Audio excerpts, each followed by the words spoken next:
안녕하세요. 대단히 반갑습니다. 숲길 읽어주는 남자 자한형 이종수입니다. 이번 시간은 876번째 시간으로 무명작가의 죽음이라는 숲길을 읽어드리겠습니다. 무명작가의 죽음, 박범수.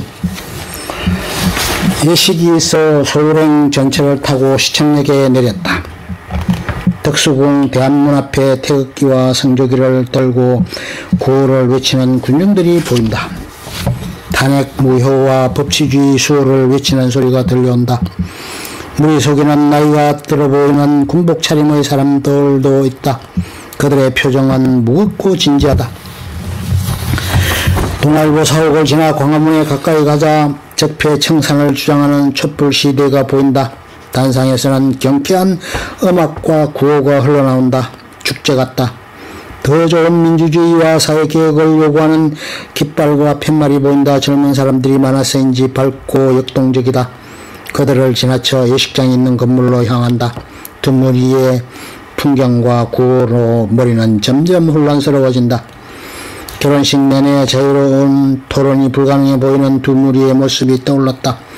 둘 다 민주주의와 법치주의 한국을 내세우고 있다. 순간 몇 년 전 생을 마감한 선배가 떠올랐다. 그 형은 자신이 살아온 척박한 삶과 오늘의 사태를 어떻게 얘기할까? 1969년 3월 공무원 생활을 시작하면서 형을 만났다.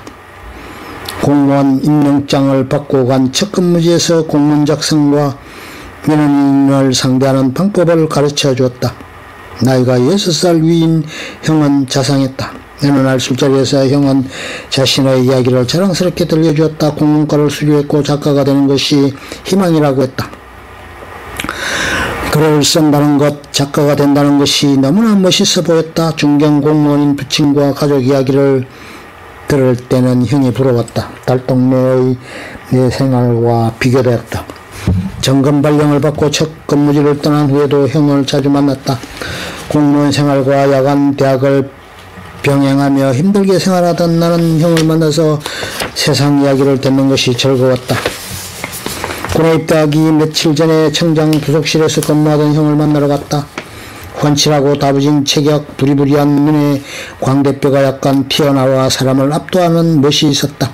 형은 내 손을 억세게 잡으며 여행 떠나는 사람에게 하듯 호쾌하게 말했다. 잘 다녀와. 내가 제대하는 3년 후에는 난 이름난 작가가 되어 있을 거다. 제대하고 제일 먼저 형에게 갔다. 그러나 형은 퇴직을 했고 어디에서도 종적을 찾을 수가 없었다. 나는 대학을 졸업하고 전직을 하고 많은 풍파를 겪으면서 형을 잊고 살았다. 1980년대 전반 출장을 간 곳에서 형의 동생을 우연히 만났다. 그는 대기업에서 일하고 있었다. 명함을 교환하고 형의 근황을 묻자 어두운 얼굴로 대답을 피했다. 형 소식은 신동아 잡지를 보면 안다고만 했다. 도서관에 가서 그가 주어준 신동아 월간지를 봤다. 형의 글이 신동아 논픽션 우수작으로 실려 있었다. 글을 읽고 충격에 빠졌다. 격심한 탕류에 휩쓸린 한 사람의 이야기였다. 다시 동생을 만나 형의 이야기를 자세하게 들었다. 형은 술자리에서 유신헌법을 근거로 발동한 긴급조치를 비판했고 누군가의 고발로 그 자리에서 끌려갔다. 불명예 퇴직을 당했고 부친은 좌천되었다. 이혼하고 아들과 같이 살면서 가족들과 왕래가 끊겼다고 했다. 내가 전방에서 군대 생활을 하는 3년 남짓한 시간 동안 자유롭고 발랄한 형은 결혼해 가정을 이루었고 퇴직당했고 이혼했고 가족과 발을 끊었다. 얼마 후 형이 있다는 주소지로 찾아갔다. 마포구 변두리에 있는 고물상 야적장이었다. 폐품들이 쌓여있는 마당에서 한 남자가 물건을 옮기고 있었다. 형이었다. 바삭 말라있는 뒷모습이었지만 한눈에 알아봤다. 가슴이 먹먹했다. 형 범수예요 형. 형은 내 손을 잡고 웃었다. 얼굴이 검게 타있어 삶에 찌들어 보였다. 마을 입구의 구멍가게로 내려가 형과 막걸리를 마셨다. 형은 이내 과거의 모습으로 돌아왔다. 예전처럼 덧없는 세상 이야기와 문학에 대한 희망을 이야기했다. 나는 군입대 하기 전의 아우처럼 다소곳하게 들었다. 술이 들어가자 형은 완전하게 옛날 모습이 되었다. 내 어깨를 치면서 호탕하게 웃고 시국 현황과 울분을 토해냈다. 형의 얼굴을 바라보면서 마음이 흐흐러웠다.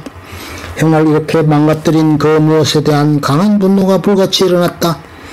그날 이후 형은 간헐적으로 전화를 했다. 술에 취한 목소리로 근황을 들려주었다. 고물을 수집하면서 잡지에 짧은 글을 싣고 자서진도 대필해준다고 했다. 형을 다시 만난 것은 세월이 한참 흘러간 2000년대 전반이었다. 출장 중에 여직원의 전화를 받았다. 남남 복장의 남자가 찾아와서 나를 찾는다고 했다. 행색이 너무 안 좋아 보여서 돌려보내려고 했더니 나를 꼭 만나야 된다며 고집을 부리고 있다고 했다. 이름을 물어보라고 했다. 형이었다. 급하게 일을 마치고 복귀했다. 형을 보자 안타까운 마음이 일었다. 형은 도움을 청했다. 어렵게 키운 아들이 뒤늦게 대학에 입학했는데 대학 자금 융자를 받기 위해 보증인이 필요하다고 했다. 간절한 목소리였다. 전철을 타고 서울 종각에 있는 은행으로 함께 갔다. 가는 내내 우리는 상념에 잠겨 말없이 창밖만 응시했다. 형은 어느새 삶에 지쳐버린 60대 노인이 되어 있었다. 형의 얼굴을 마주하기가 편치 않았다. 몇 해 전 겨울 한 통의 문자를 받았다. 형의 아들이 보낸 부고였다. 모든 일을 제쳐두고 형에게 갔다. 좁은 방앗간에 시신이 모셔져 있고 그 옆 작은 소반에 성모상이 세워져 있고 촛불이 타고 있었다.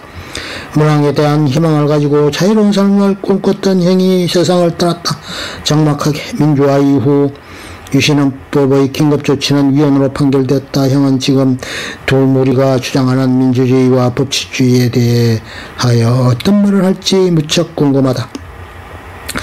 어떤 정치가가 위대한 업적을 일으켰다고 해도 국가는 국민의 인권과 존엄성을 지켜야 할 의무가 있다. 국가 권력의 범죄는 민주주의의 적이다라고 얘기할 것 같다. 끝. 좋으면 좋아요, 구독, 알림 설정 눌러주세요. 감사합니다.